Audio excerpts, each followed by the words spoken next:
Yes, dictation 5 second बाद start होगा।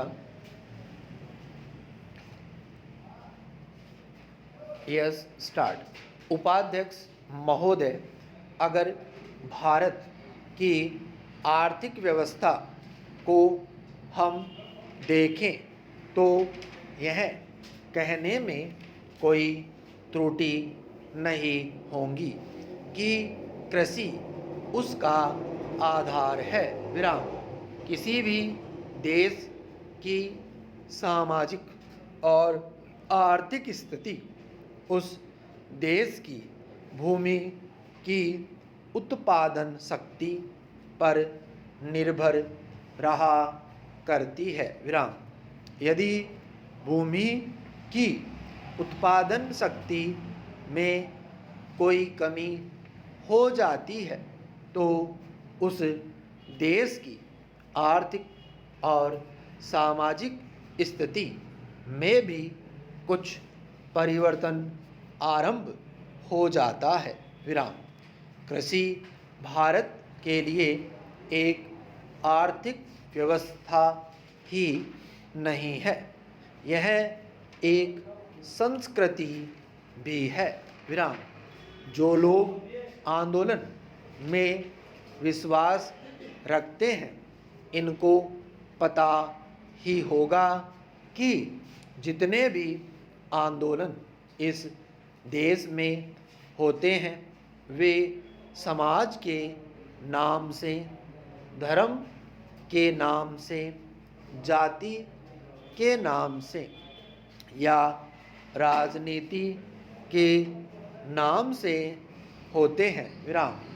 ऐसे आंदोलनों में कोई भी समाज शामिल हो लेकिन कृषि समाज उसमें शामिल नहीं होता है। विराम।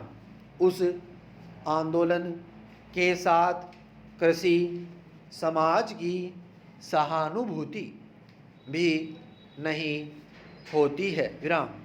इसलिए यदि सभी बातों को ध्यान में रखकर हम देखें तो इस देश के लिए आवश्यक यह होगा कि हमारी संस्कृति की रक्षा के लिए और जीवन प्रणाली की रक्षा के लिए कृषि पर विशेष ध्यान दिया जाए। विराम पैरा। कृषि के क्षेत्र में इस वर्ष काफ़ी प्रगति हुई है। विराम। यदि आप 1801 से 1901 तक का काल देखें तो आप देखेंगे कि हमारे देश में 31 अकाल पड़े जिनमें 4 करोड़ लोग मरे। विराम।